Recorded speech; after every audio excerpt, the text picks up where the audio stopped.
On va démarrer la séance de ce matin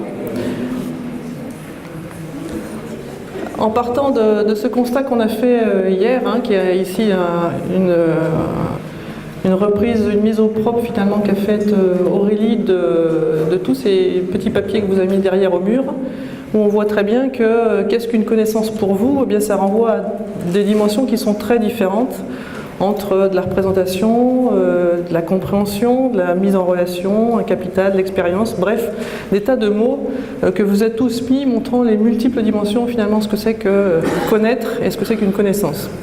Alors on a deux choix, soit on vous laisse avec toute cette diversité, vous repartez avec ça chez vous et ça va être un peu compliqué, soit on essaye de mettre derrière des mots, d'aller chercher un peu des ancrages théoriques, et c'est cette option qu'on prend ce matin en se disant que hier vous avez à la fois posé un peu toute cette diversité de représentations, mais aussi vous avez pratiqué ensemble et vous avez discuté de cette pratique. Donc on va s'appuyer sur tout ça pour pouvoir aujourd'hui y mettre un peu des mots, mettre un peu des ancrages théoriques pour faire le tri et vous aider à vous y repérer un petit peu dans cette diversité. Alors on va ce matin plutôt parler épistémologie, en tout cas dans cette première séquence.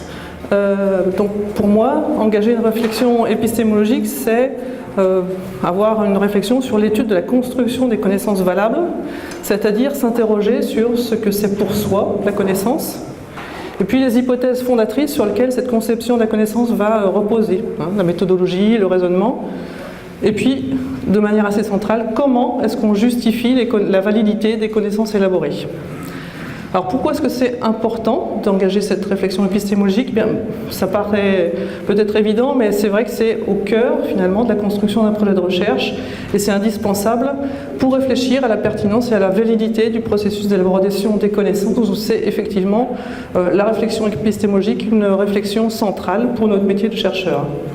Mais en plus, vis-à-vis du thème de cette école chercheur, c'est central parce qu'on va s'intéresser, on va avoir des projets de recherche qui reposent ou qui vont étudier les connaissances des acteurs.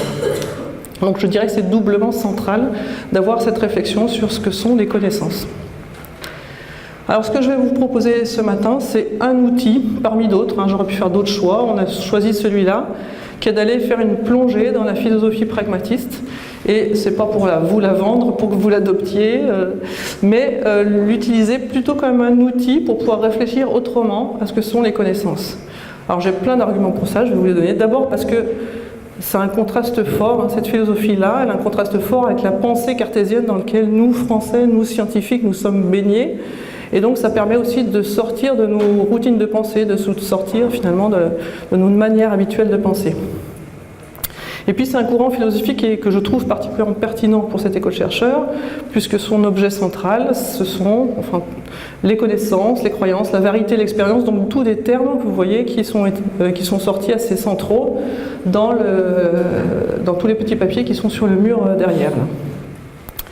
Et il est particulièrement pertinent aussi pour réfléchir au lien entre connaissance et action, et il théorise à la fois l'activité scientifique et la pratique quotidienne. Donc aussi un élément de pertinence par rapport au thème de cette école chercheur. Ce qui est aussi intéressant pour nous, il me semble, c'est qu'il a eu de nombreuses conséquences en matière d'éducation, de participation, mais aussi sur la manière de concevoir la science. Et puis, ce qui n'est pas inintéressant aussi dans cette assemblée pluridisciplinaire, c'est un courant qui est aussi en arrière-fond de certains courants en sciences humaines et sociales. Donc je vous le propose finalement comme un outil pour réfléchir à nos postures en tant que chercheurs, mais aussi donc en termes de pratique de production de connaissances scientifiques, mais aussi de la manière dont on va mobiliser des connaissances des acteurs. Alors je vais faire ça en deux temps. D'abord on va faire cette plongée dans la philosophie pragmatiste, et puis dans un deuxième temps on va commencer à engager cette réflexion épistémologique pour non pas illustrer la science, mais bien montrer qu'il y a une pluralité finalement de définir ce que c'est qu'une connaissance et prendre du recul sur la manière dont on va mobiliser les connaissances des acteurs dans nos recherches. Et ça sera avec des complices qui sont par là, qui feront des témoignages sur leur manière de voir ces questions-là. Alors quelques précautions oratoires. c'est la première fois que je fais un exposé en philosophie, enfin en tout cas qui parle de philosophie, donc je ne suis pas du tout philosophe ni spécialiste du pragmatisme, donc je vais pouvoir effectivement simplifier, focaliser le propos, c'est forcément partiel. J'espère que je ne vais pas caricaturer, je vais poser quelques bases, j'espère vous donner envie d'aller lire ces textes-là. Je ne serai pas forcément en mesure de répondre à toutes les questions. Vous avez vu, on a fait ce choix dans l'école chercheur de faire du homemade, d'utiliser les ressources internes pour pouvoir apprendre ensemble. Ça veut dire qu'on n'a pas choisi de faire venir un spécialiste de ces questions-là, mais plutôt de faire une présentation dans le sens de rendre présent pour l'actualité et le thème de l'école chercheur. Je vais surtout en fait vous raconter moi ce qui m'a intéressé dans ce courant. Donc c'est pas un cours de philo, c'est plutôt ce qui m'a intéressé, ce qui me semble pertinent et intéressant pour le thème de l'école chercheur.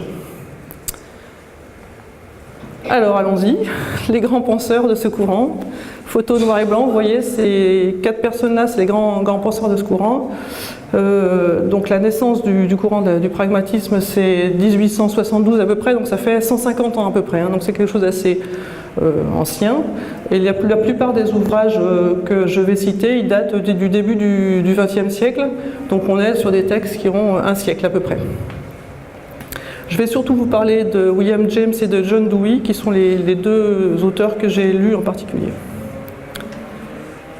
Directement, je vous mets de but en blanc les 4 idées que j'ai retenues de mes lectures, qui vont tourner autour alors, de termes qu'on a vus hier, justement dans cette représentation de la diversité de ce que c'est qu'une connaissance, qui tourne autour de la certitude, de la vérité, de la justification d'une idée, de l'expérience, et j'y rajouterai quelque chose autour du nouveau et de l'inattendu.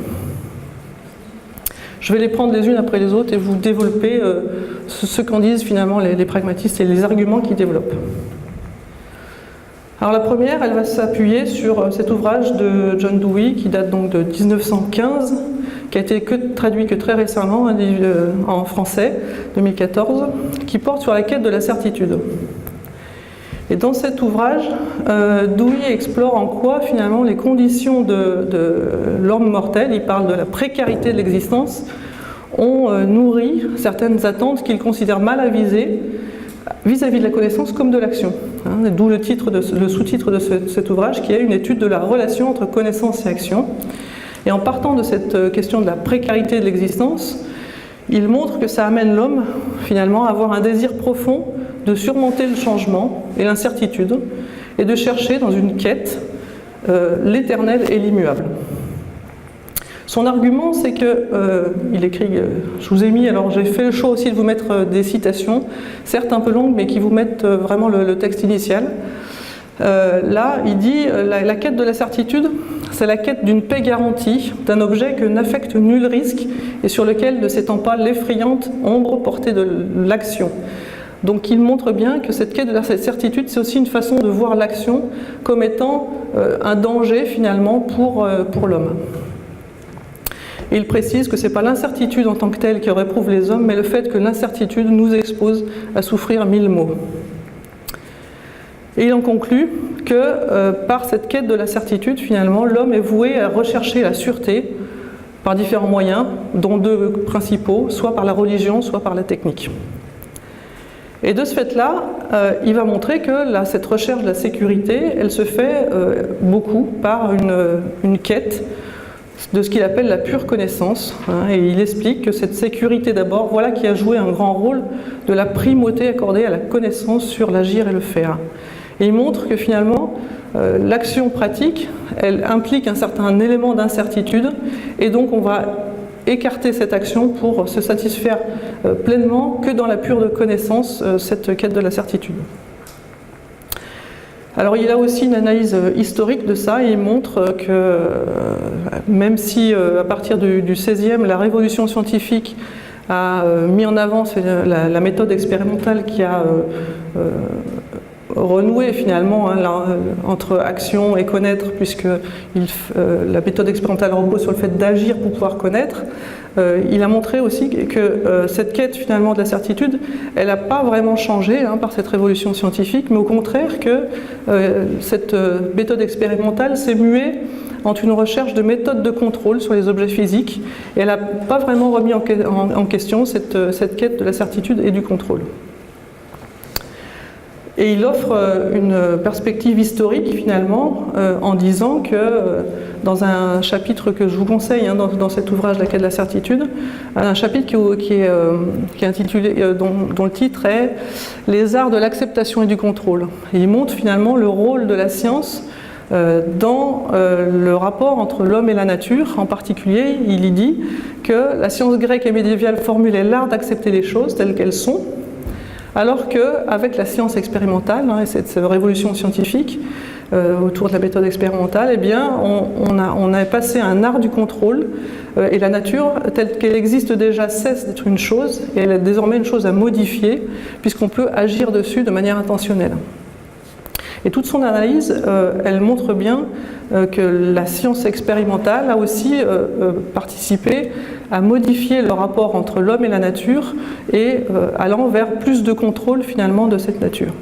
Alors quand on lit ça, c'est assez facile de voir l'analogie avec notre domaine, avec l'essor effectivement des sciences expérimentales qui ont largement participé à la rationalisation des processus de production agricole, à leur industrialisation. Et il en parle d'ailleurs d'industrialisation, pas sur le côté agricole, mais de manière générale. Et pourtant, il est décédé en 1952, donc il était loin d'avoir vu l'ensemble de ce processus-là. Alors, quelles conséquences Dewey tire de cette quête-là en termes de connaissances? Eh bien, il va, par cette quête de la certitude, expliquer les traits fondateurs du savoir occidental, à savoir la primauté du fixe, de l'immuable, des invariants, et la priorité du théorique qui va aussi dévaloriser l'action, qui est toujours entachée d'erreurs, d'incertitudes et de choses contingentes. Du coup, dans cette vision-là, la coupée de la pratique, la connaissance va être alors conçue comme le dévoilement d'une réalité antérieure et indépendante qu'il s'agirait de mettre à jour. Enfin, de mettre à jour au sens de révéler. On voit là tout à fait la conception cartésienne et rationaliste de la connaissance, où il s'agit bien d'une vérité déjà toute faite et achevée de toute éternité, écrit James, et ce qui renvoie tout à fait à Descartes, où la recherche de la vérité se fait par la raison, le discours de la méthode, dont le sous-titre est « Pour bien conduire sa raison et chercher la vérité dans les sciences ». Et cette conception-là de la connaissance, eh bien, elle va donner un rôle central de la science, puisqu'il n'y a d'autres voies qui s'offrent aux hommes que cette raison, en fait, pour arriver à une connaissance certaine de la vérité. Donc la science a un rôle complètement central dans la production de connaissances.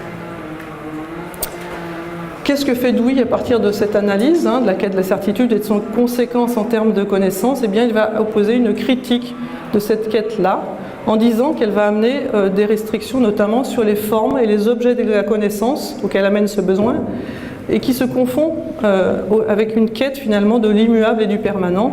Et donc la pensée va se contraindre à regarder que le ciel finalement et à s'écarter de la vie quotidienne, puisque est connaissable finalement que ce qui est, ou est d'intérêt que ce qui est universel et éternel. Et ça amène aussi à dévaloriser la pratique, la vie quotidienne et les expérimentations où éventuellement s'inventent des nouveautés. C'est aussi une critique de la léthargie intellectuelle à laquelle cette certitude incite. Et c'est Patrick Savidan dans l'introduction de cet ouvrage, La quête de la certitude, qui écrit très bien. Ce que Dewey reprouve dans la certitude, c'est pas tant le confort ou la consolation qu'elle apporte, mais le terme qu'elle voudrait pouvoir mettre au jeu des idées. Le jeu des idées, c'est aussi un des chapitres de cet ouvrage, et qui est très mis en avant par Dewey comme étant une forme importante de connaissance. Et Patrick Savidan conclut: la certitude est un repos que l'intelligence ne doit jamais connaître. Donc ils opposent finalement la certitude et ce repos intellectuel vis-à-vis de l'intelligence. Dans cette critique, Dewey met très en avant le rôle de l'histoire des sciences en nous montrant finalement que certains résultats ne sont pas réductibles du tout à une connaissance antérieure, mais au contraire que les grandes découvertes vont contrevenir souvent à nos idées les plus anciennes. Donc il y a aussi cette critique de la léthargie au sens de rester sur les pensées passées et au contraire de pouvoir s'ouvrir à des découvertes et à du nouveau. On va y revenir plus tard. Et c'est aussi une critique très forte de la science qui surplombe la société.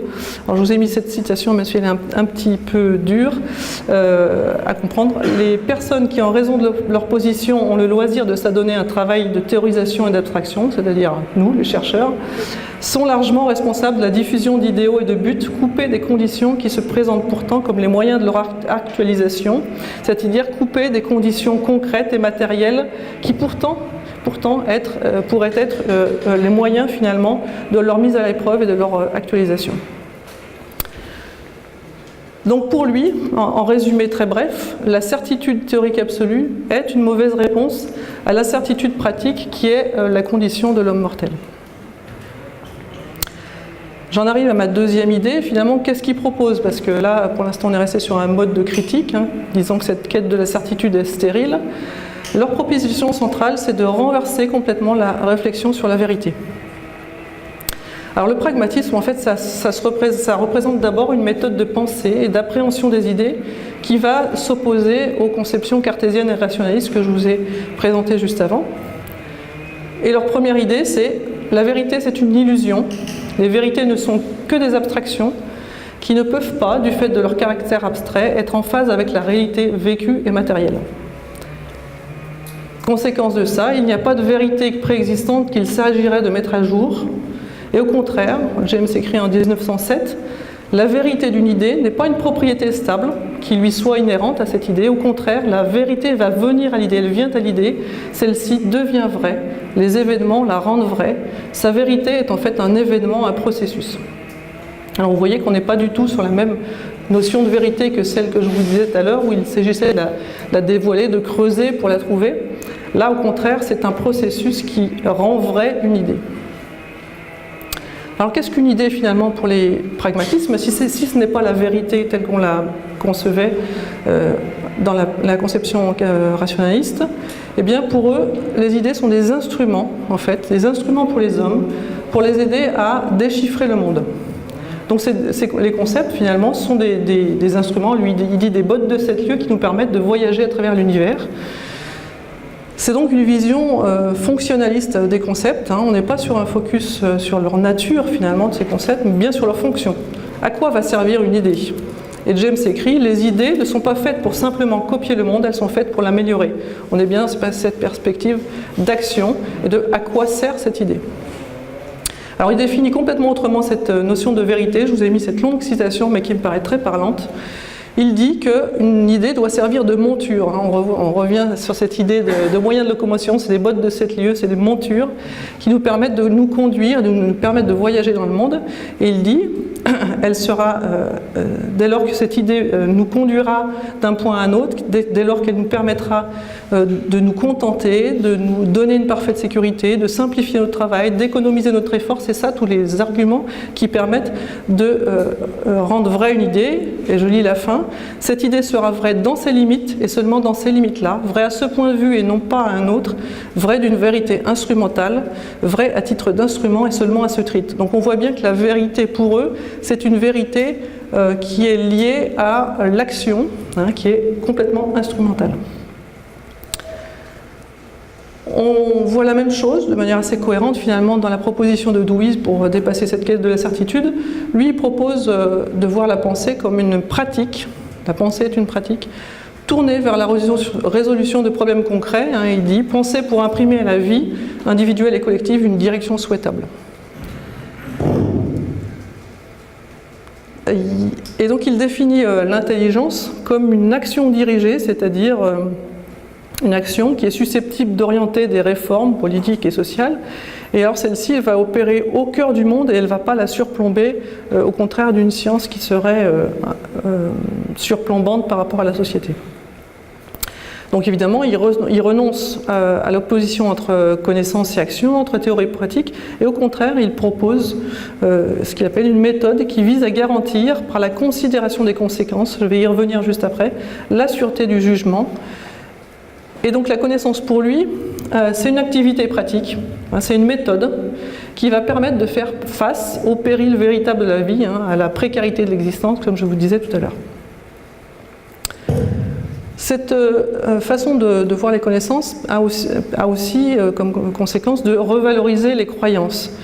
Alors les croyances, depuis les Grecs, en fait, il y avait une opposition assez forte entre le savoir certain, la véritable connaissance, qui porte sur des objets invariants, universels, et puis des opinions, des croyances qui vont porter sur des objets changeants, donc de nature probable. Mais rien de plus. Et ce concept de croyance a été revalorisé alors à partir du XVIIIe environ, avec les penseurs empiristes qui ont montré que peut-être qu'il ne serait pas possible finalement de construire une connaissance absolument certaine, notamment dans les domaines de la nature et des hommes.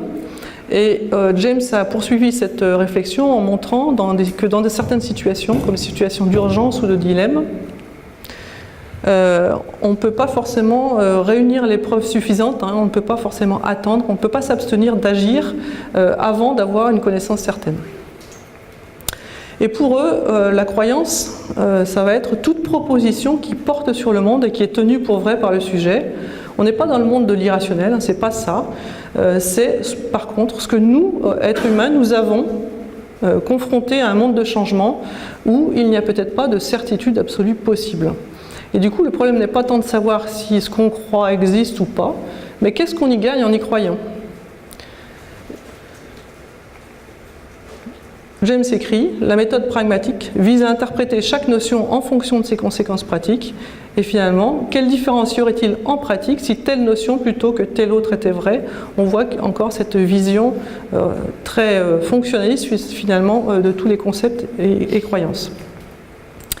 Donc pour eux, la pensée va être un processus qui fait passer d'un état de doute à un état de croyance, et cet état de croyance va permettre l'action, ou au moins va permettre une disposition à agir dans certaines circonstances. Du coup, il réfute complètement l'idée de connaissance. Je vous propose de garder les questions, l'instant de questions, s'il y a de la temps. Je vais essayer de répondre au fil. On y reviendra.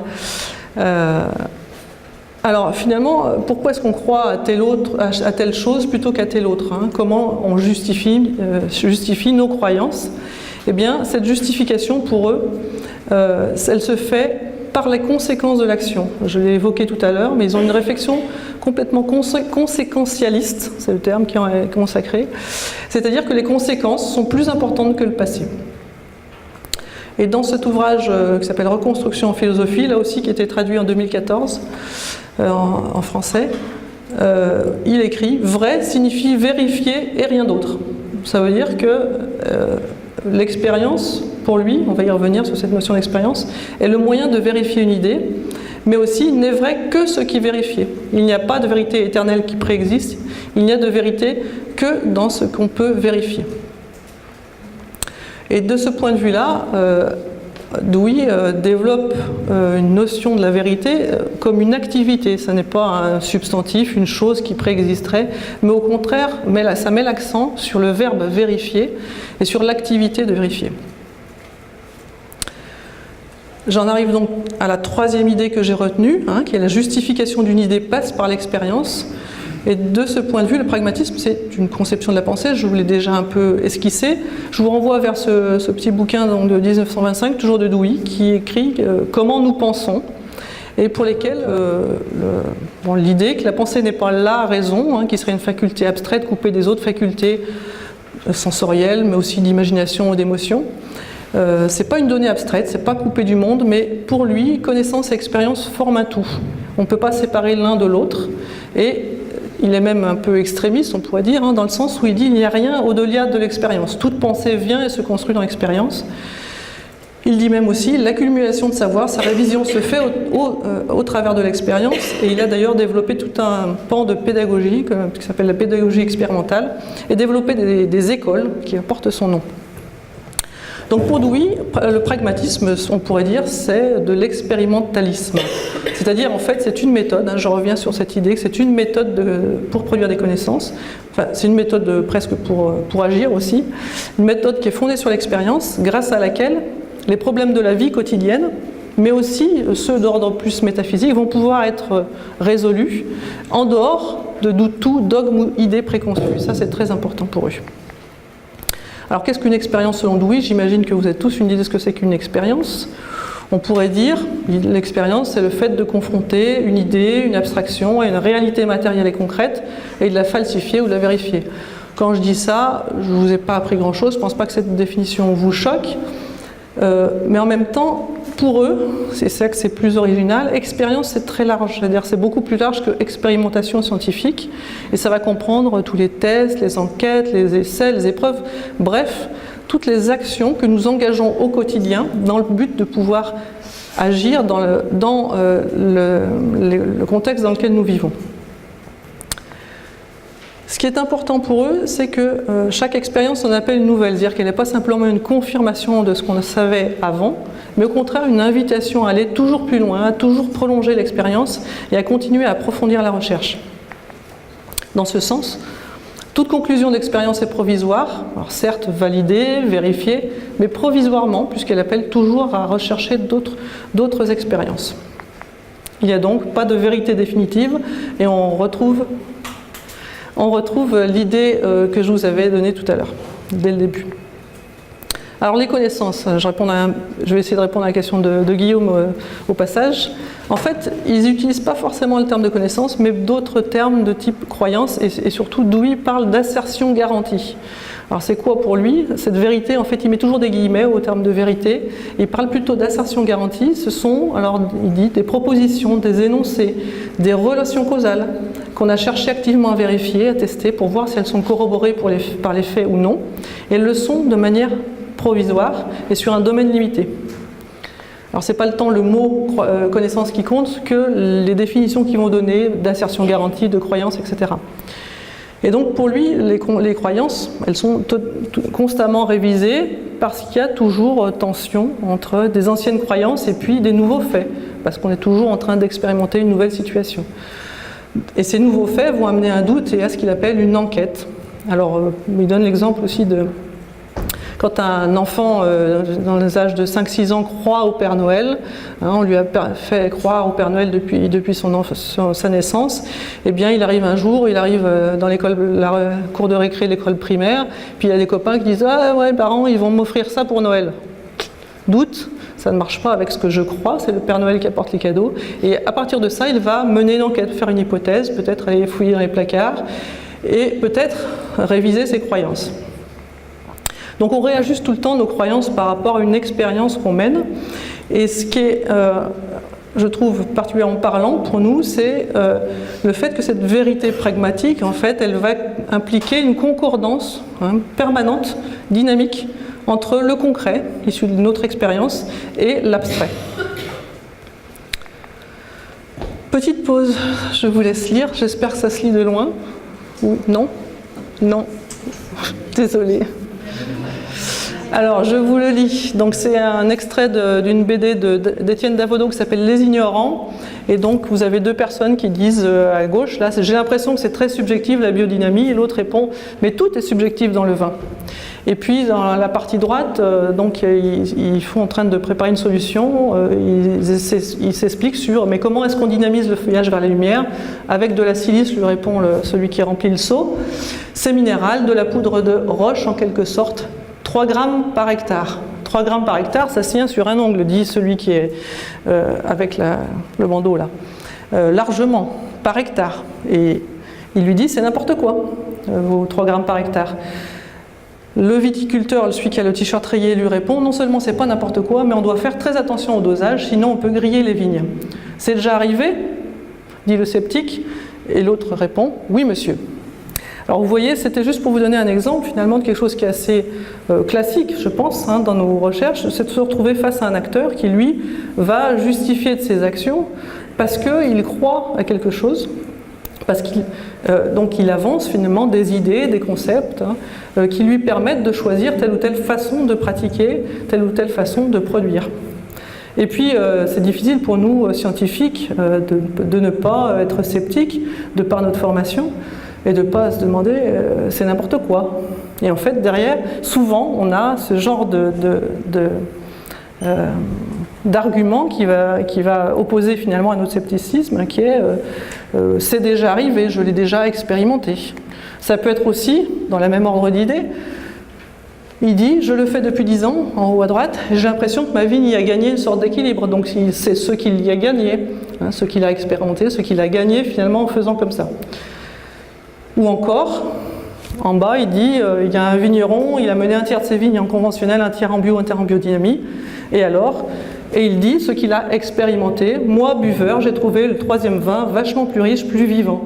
Donc là, il a fait son expérience et il conclut voilà, j'ai été convaincu de façon empirique, me demande donc pas d'explication technique. On voit bien que derrière ces croyances, il y a aussi une façon d'argumenter hein, par ce qu'on a expérimenté, ce qu'on a gagné, ce qu'on a perçu. Alors, ce que cet exemple va amener, c'est un certain nombre de questions sur jusqu'où nous sommes, nous, chercheurs, praticiens, prêts à remettre en cause nos croyances, et puis quelle position en tant que chercheurs vis-à-vis des croyances des acteurs avec lesquels nous collaborons. Et évidemment, la question, est-ce que les étudier, c'est les légitimer?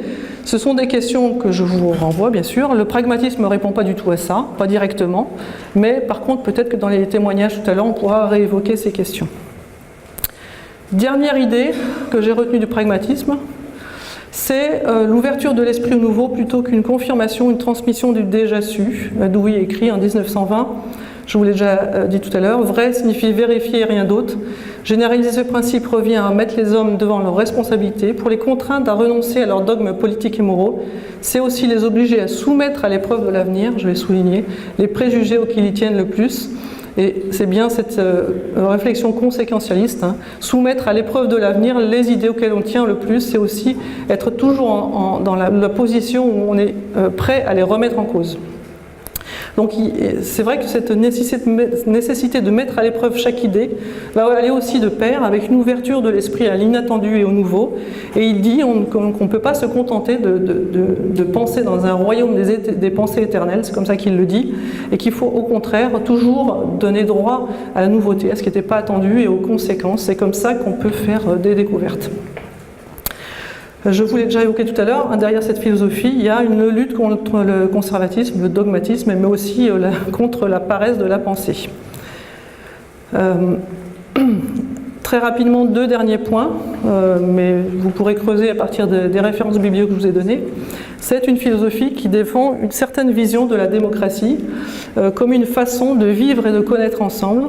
C'est-à-dire que les vérités ne sont pas seulement incertaines, provisoires, mais elles sont aussi conventionnelles, elles font l'objet de conventions, elles sont discutées, discutables, et donc démocratiques. Il n'y a pas une seule vérité, mais il y a des vérités qui se confrontent les unes aux autres, on pourrait dire. Et Dewey s'oppose énormément à la fois à la primauté du savoir citoyen, mais aussi à la primauté du savoir expert. Il s'oppose à l'expert qui serait coupé de la réalité, coupé du terrain, et qui refuserait d'expérimenter et de remettre en cause ses certitudes. Et il s'oppose aussi également aux citoyens, au fait de laisser enfermer les citoyens dans la singularité finalement de leur existence et le fait que leur expérience ne pourrait pas être élargie et enrichie. Il dit très rapidement que les deux sont nécessaires, qu'il faut les mettre en dialogue et que l'enjeu de la démocratie est de collectiviser les expériences de chacun. Je suis super caricatural et super rapide là-dessus, mais je vous renvoie à un ouvrage qui s'appelle « Le public et ses problèmes », ou à cet ouvrage-là qui est paru très récemment, qui s'appelle « Démocratie au champ », où Joëlle Zask, qui est une philosophe française, argumente que l'agriculture est un domaine qui a particulièrement cultivé la démocratie. Dernière diapo, Laurence.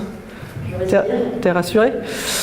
C'est un ensemble de conséquences en termes d'éducation, puisque Dewey était non seulement philosophe, mais il a aussi pas mal travaillé sur les questions de pédagogie. Il était extrêmement militant là-dessus, il avait foi dans la capacité humaine.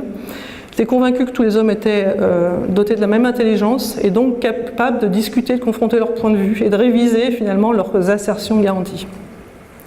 Dans ces développements pédagogiques, il a mis en avant l'idée qu'il vaut mieux expérimenter que d'étudier ce qui est déjà connu, que d'étudier ce qu'il appelle le déjà su.